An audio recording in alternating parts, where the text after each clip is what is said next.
Ritual ஜோதிடம் TV நேயர்கள் அனைவருக்கும் அநேக நமஸ்காரங்கள். சக்தி ஜோதிட குழுவின் சார்பாக குரு பெயர்ச்சி பலன்கள் பார்ப்பதற்காக அடியேன் சக்தி சுவாமி ஆகிய நானும் டாக்டர் ஹரிஹர சர்மா ஐயா அவர்களும் ஆஸ்ட்ரோ KS ஐயங்கார் அவர்களும் வந்திருக்கின்றோம்.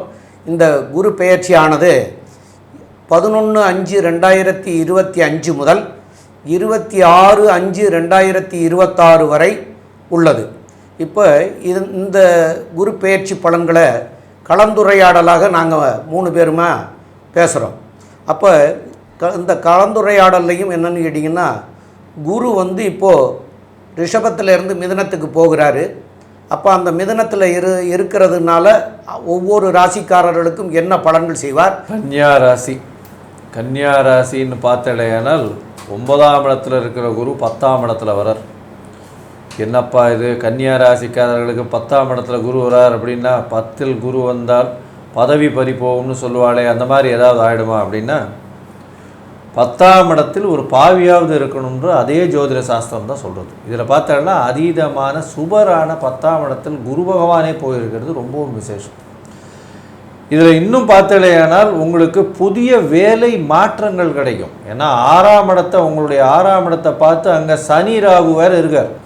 அதனால் புதுசாக வேலை ஒன்று கிடைக்கும். அந்த வேலை நீங்கள் இப்போ செய்கிற வேலையோட 3 மடங்கு 4 மடங்கு பொருளாதாரத்தை ஏற்றி கொடுக்கக்கூடிய வல்லமை வாய்ந்ததாக இருக்கும். அதனால் பார்த்தீங்கன்னா இப்போ இருக்கிற வேலையை விட்டு புதிய வேலை போக வேண்டிய கட்டாயம் வரும். புதிய வேலையில் பார்த்திங்கன்னா உங்களுக்கு ஒரு பெரிய பொருளாதாரம் வரக்கூடிய காலகட்டமாக அமையும். அதோடு பார்த்தீங்கன்னா உங்களுக்கு புதிய பெருமை, அந்தஸ்து, கௌரவம், பண வரவிற்கு தட்டுப்பாடு இல்லாமல் எல்லா விஷயங்களிலும் பணம் வந்து கொண்டே இருக்கக்கூடிய காலகட்டமாக இந்த குரு பெயர்ச்சி உங்களுக்கு பெரிய ஏற்றத்தை கொடுக்க போகுது. சரி, இந்த குரு பெயர்ச்சியில் பார்த்தீங்கன்னா உங்களுடைய ராசிக்கு எந்தெந்த இடத்த பார்க்குறார் அப்படின்னா 2ஆம் இடம், 4ஆம் இடம், 6ஆம் இடம், இந்த 3 ஸ்தானங்களையும் குரு உங்களுடைய ராசிக்கு 10ஆம் இடத்துலேருந்து இருக்கிற இடத்துலேருந்து பார்க்குறார். இந்த 3 ஸ்தானங்கள் எப்படி வலுப்படுறது, இதன் மூலியமாக என்னென்ன பிரச்சனைகள் வரும், என்னென்ன சுபங்கள் வரும் அப்படின்றத கொஞ்சம் சொல்லுங்கள். நல்ல அருமையான கேள்வி கேட்டீங்க. குரு நின்ற இடத்தோட பார்த்த இடத்தை வலுப்படுத்துவார். நின்ற இடத்தை வலுப்படுத்துவார். ஆனால் அதிகமாக பார்க்குற இடத்துக்கு குரு பார்த்தால் கோடி நன்மை, லட்ச நன்மைன்னு சொல்லலை, 1000 நன்மைன்னு சொல்லலை, கோடி நன்மை. அப்படி பார்க்கக்கூடிய இடம் ராசிக்கு 2ஆம் இடமான துலாத்தை பார்க்குறார். நீண்ட நாட்களாக கன்னியா ராசியை சேர்ந்த அன்பர்கள், அது ஆணாக இருக்கட்டும், அது பெண்ணாக இருக்கட்டும், திருமணத்துக்கு பார்த்துக்கிட்டு இருந்தேன், ஏதாவது ஒரு தடை வந்துக்கிட்டே இருக்குது அப்படின்னு சொல்லிட்டு இருந்தாங்க. காரணம், கேது இருந்தார் கன்னியில், அவரும் மாறிட்டார். எப்போ மாறினார்? 26/4/2023 அவர் மாறிட்டார்னாலே பாதி பிரச்சனை சால்வ் ஆகி போயிடுச்சு. அதுக்கு அடுத்தது பார்த்தா 2ஆம் இடத்தை பார்க்குறார். அப்போ திருமண தடையும் திருமண தாமதமும் விலகக்கூடிய வாய்ப்புகள் உண்டு. குரு பார்வைக்கு அவ்வளோ ஒரு பலன் உண்டு. குரு தொடர்பும் சனி தொடர்பும் வரும்போது தான் திருமண தடைகள் விளங்கும்பாங்க. 6ஆம் இடத்துல சனி பகவான் இருக்கிறாரு, முடிசூடா மன்னனாக இருக்கிறாரு, கூட ராகுவும் இருக்கிறாரு, அதை குருவும் பார்க்குறாரு. அப்போ அத்தனை திருமண தடைகளும் திருமண தாமதங்களும் விலகக்கூடிய வாய்ப்புகள் உண்டு. சரி, இதை தவிர வேறு ஏதாவது உண்டா அப்படின்னா, சொன்ன சொல்ல காப்பாற்றக்கூடிய காலகட்டங்கள். கடந்த காலகட்டங்களில் யாருக்கும் வாக்குறுதி கொடுத்துருப்போம், அதை காப்பாற்ற முடியாமல் அசிங்கங்களும் அவமானங்களையும் சந்திச்சிருந்திருப்போம். அது எல்லாத்தையும் விட்டு விலகக்கூடிய காலகட்டங்கள். அடுத்தது, தனஸ்தானத்தை தனக்காரனான குருவே பார்க்குறாரு. அப்படியே பைப்பை திறந்தா என்ன கொட்டுற மாதிரி பணம் கொட்டோன்னு கொட்டக்கூடிய காலகட்டங்கள் இந்த காலகட்டங்கள். அப்போ கன்னியா ராசியை பொறுத்தளவுக்கு யோகமான காலகட்டம். 10ஆம் இடத்துல இருக்கிற குரு தன்னுடைய விசேஷ பார்வையான 5ஆம் பார்வையாக குடும்பஸ்தானத்தை பார்க்கும்போது அள்ளி கொடுக்குறார். இதை தவிர பிரகஸ்பதியான குரு பகவான் 4ஆம் இடத்தை பார்க்குறார், கன்னிக்கு 4 பார்க்குறார், அவருடைய விசேஷ பார்வையான 7ஆம் பார்வையினால். அதே போல் 6ஆம் இடத்துல உள்ள சனி பகவானையும் ராகு பகவானையும் பார்க்குறார். அவங்க என்னென்ன நற்பலன்களை தருவாங்கன்னு கொஞ்சம் சொல்ல முடியுமா ஐயா? அல்ல, அற்புதமாக சொல்லலாம் ஐயா.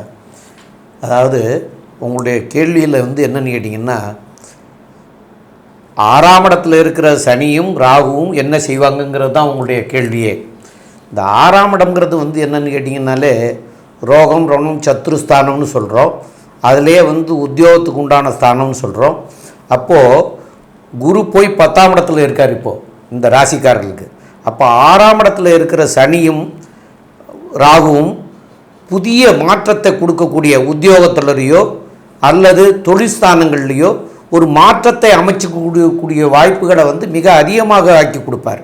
ரெண்டாவது வந்து இந்த மறைஞ்சி இருக்கிறவங்க அப்படின்னு சொல்லக்கூடிய 6ஆம் இடம்ங்கிறது மறைவிட ஸ்தானம். அப்போ மறைவிட ஸ்தானாதிபதியாகிய சனி பகவானே மறைவிட ஸ்தானத்தில் இருக்கார். அவர் என்னன்னு கேட்டிங்கன்னா இந்த நேரத்தில் தொழிலுக்காக புதிய கடன்களை வாங்கி அந்த கடன் வந்து இப்போ கிடைக்கக்கூடிய காலம். 6ஆம் இடத்துல இருக்கிற சனி வந்து கடன் வந்து போய் கேட்டால் எங்கேயும் கிடைக்கக்கூடிய காலம். அப்போ 10ஆம் இடத்துல குரு இருக்கிறதுனால அப்போ அவர் வந்து 7 போய் 10ஆம் இடத்துல இருக்கிறதுனால ஒரு பார்ட்னரோட ஏற்கனவே தொழில் பண்ணிகிட்டு இருக்கிறவங்களோட இவர் போய் பார்ட்னராக சேர்றதுக்காகவோ அல்லது ஒரு பார்ட்னர் புதுசாகவே ஆரம்பிக்கிறாங்கன்னா கூட ஒரு பார்ட்னராக ஆரம்பிக்கிறதுக்கு இதுக்கெல்லாம் வந்து ஒரு நல்ல காலமாக இருக்கும். அப்போ எனக்கு தொழில் தெரிஞ்சிருக்கும், அவர்கிட்ட பணம் இருக்கும், அந்த மாதிரி இருக்கிறவங்க கூட சேர்ந்து என்னுடைய தொழிலை வந்து நான் என்னுடைய உழைப்பை போடுறேன், அவர் முதல்ல போடுறாரு, 2 பேருமா பார்ட்னராக செய்து கூட நம்ம செய்கிறதுக்கு உண்டான வாய்ப்புகளை எல்லாம் இந்த தடவை 6ஆம் இடம்னு சொல்லக்கூடியது பார்த்தீங்கன்னா சர்வீஸ் இண்டஸ்ட்ரியை பற்றி பேசுவோம். அதாவது பார்த்தீங்கன்னா இந்த சர்வீஸ்ன்னு சொல்லக்கூடிய மக்களுக்கு சென்று சேரக்கூடிய விஷயங்களை பற்றி சொல்லக்கூடிய இதுவாக இருக்கும். இதில் வந்து ராகு வேறு இருக்கார். அதனால் பார்த்தீங்கன்னா இந்த கம்யூனிகேஷன் அந்த சர்வீஸில் இருக்கிறவங்க, அதை தவிர வந்து சனி இருக்கிறதுனால இந்த இது அதாவது இரும்பு சம்பந்தப்பட்ட கீழ்த்தட்டு மக்களுடைய அவங்களுடைய வெல்ஃபேருக்கு அவங்களுடைய ஏற்றத்திற்கு பாடுபடக்கூடிய இந்த மாதிரியான விஷயங்களில் இருக்கிறவங்களுக்கு திடீர் ஜாக்பாட் வரக்கூடிய காலகட்டமாக அமைய போகிறது. ஏன்னா இந்த தொழிலாளர்கள் மேன்மை, தொழிலாளர்களுடைய அபிவிருத்தி, அதை தவிர வந்து பொது காரியங்களில் ஈடுபட்டு பொது விஷயங்களை பண்ணக்கூடியது, அந்த மாதிரியான சர்வீஸ் இண்டஸ்ட்ரியில் இருக்கிறவங்களுக்கெல்லாம் அதில் வந்து அரசியல் சார்ந்த அரசியல் பிரமுகர்களுக்கு பெரிய மாற்றங்கள் நிச்சயமாக இந்த காலகட்டத்தில் குரு மாதத்தில் நிச்சயமாக ஏற்படுத்தக்கூடிய காலகட்டமாக அமையப்போதியா. இந்த குரு பார்வையில் வந்து அவருடைய 7ஆம் பார்வைன்னு சொல்லக்கூடியது 4ஆம் இடத்துல விழுது. இதில் என்ன மாற்றங்கள் இருக்கும்னு நினைக்கிறீங்க ஐயா? 4ஆம் இடம் அப்படின்றது வண்டி வாகன சுகஸ்தானம். இத்தனை நாள் கன்னியா ராசியை சேர்ந்த அன்பர்கள் ஒன்று குடுத்தனம் இருந்து கஷ்டப்பட்டுக்கிட்டு அவமானப்பட்டுக்கிட்டு அசிங்கப்பட்டுட்டு இருந்தாங்க. அவங்களுக்கு இப்போ தனக்காரனான குருவுடைய பார்வை கிடைக்கிறதுனால ஒரு அபார்ட்மெண்ட் வாங்கக்கூடிய வாய்ப்புகள் உண்டு. ஒரு சில பேருக்கு சொந்த இடம் இருந்தால் அதை கட்டக்கூடிய வாய்ப்புகள், அதற்கு வேண்டிய பொருளாதாரத்தை அள்ளி கொடுப்பாரு குரு. அவர் பார்க்கறது 4ஆம் இடத்துல. அதே போல் பார்த்தோம்னாக்க வண்டி வாகனம், சைக்கிளில் போகக்கூடியவங்க பைக் வாங்கக்கூடிய வாய்ப்புகளும், பைக்கில் போகக்கூடியவங்க கார் வாங்கக்கூடிய வாய்ப்புகளும், காரில் போகக்கூடியவங்க அதாவது சேடன் கார்கள், பிரம்மாண்டமான லேவிஷ் கார்கள் வாங்கக்கூடிய வாய்ப்புகளையும் கொடுக்கக்கூடிய வாய்ப்புகள் உண்டு. அதே போல் கடந்த காலகட்டங்களில் 4ஆம் இடம்ன்றது மாத்ருஸ்தானம் அப்படிம்போம். மாத்ருன்னா அம்மாவுடைய உடல்நலம் சரியில்லாதனால பொருளாதார விரயங்கள் ஏற்பட்டுக்கிட்டு இருந்துச்சு. இப்போ அந்த அம்மாவுடைய உடல் நலத்தில் கிராஜுவலான முன்னேற்றம், கன்சிஸ்டண்டான முன்னேற்றம் இருக்குமா? கண்டிப்பாக உடல் நலத்தில் முன்னேற்றம் இருக்குமா? முன்னேற்றம் இருக்கும். அப்போ மொத்தத்தில் பார்க்கும்பொழுது இந்த குரு பகவான் 4ஆம் இடத்தை பார்க்கும்பொழுது, அதாவது தன்னுடைய 7ஆம் பார்வையா அவருடைய வீட்டையே அவர் பார்க்குறாரு. அப்போ கடுமையான முன்னேற்றங்கள் இருக்குமா? கடுமையான முன்னேற்றங்கள் இருக்கும். ஸோ இப்போ பார்த்தோம் அப்படின்னாக்க கன்னியாராசி என்பர்களுக்கு இந்த குரு பெயர்ச்சி பல முன்னேற்றங்களையும் கொடுக்குது.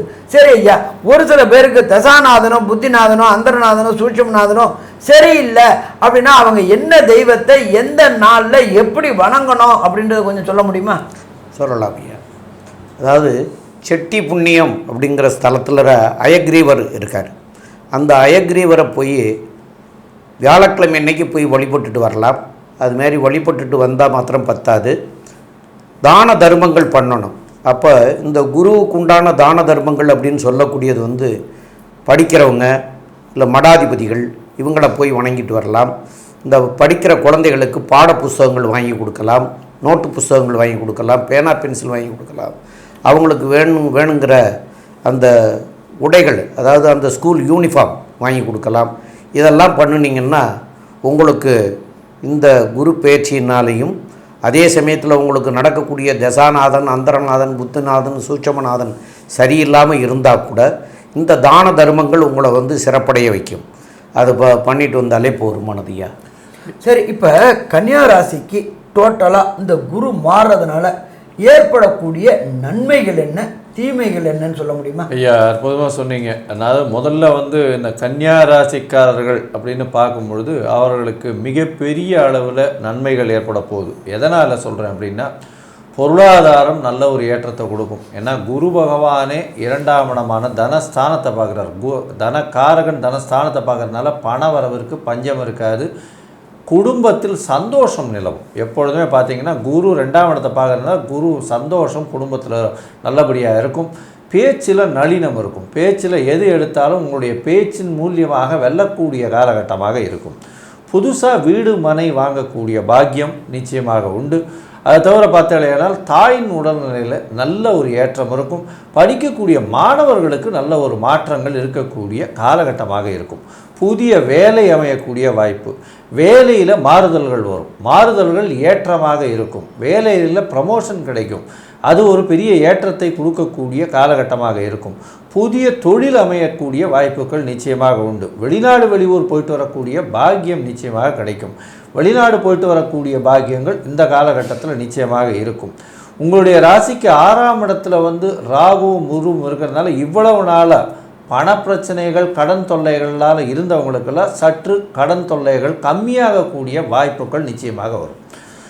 இவங்களுடைய நெகட்டிவ் பாயிண்ட்னு எடுத்தோம்னா அகெயின் 6ஆம் இடத்துல இருக்கக்கூடிய சனி பகவான் அபரிமிதமான உங்களுடைய வளர்ச்சியில் உங்களுக்கு உங்களை தாண்ட அகங்காரத்தை கொடுத்து அதீதமாக கடனை வாங்க வச்சுருவார். ரொம்ப ஜாகிரதையாக இருங்க.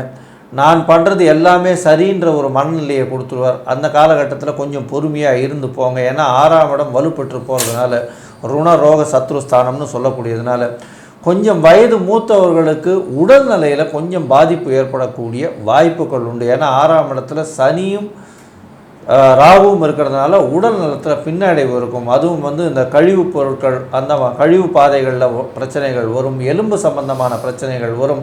அதை தவிர மனசு கட்டுக்குள்ளே அடங்காத இருக்கக்கூடிய அளவிற்கு பிரச்சனைகள் வரக்கூடும். சிறிது பயம் இருக்கக்கூடிய, அதாவது ஸ்ட்ரெஸ் இன்டியூஸ்டு பயம் இருக்கக்கூடிய காலகட்டமாக அமைப்போகுது. மொத்தத்தில் பார்த்தீங்களேனால் இந்த கன்னியா ராசிக்காரர்களுக்கு 10இல் குரு இருந்தாலும் மிகப்பெரிய ஏற்றத்தை கொடுத்து, தொழிலில் மாற்றத்தை கொடுத்து, புதிய வேலையை கொடுத்து, பொருளாதாரத்திலும் குடும்பத்திலும் சந்தோஷத்தை கொடுக்கக்கூடிய குரு பயிற்சியாக 85% மிகப்பெரிய வெற்றியை கொடுக்கக்கூடிய காலகட்டமாக அமையும்னு இந்த சக்தி ஜோதிட குழு சொல்லுது. நன்றி, நமஸ்காரம்.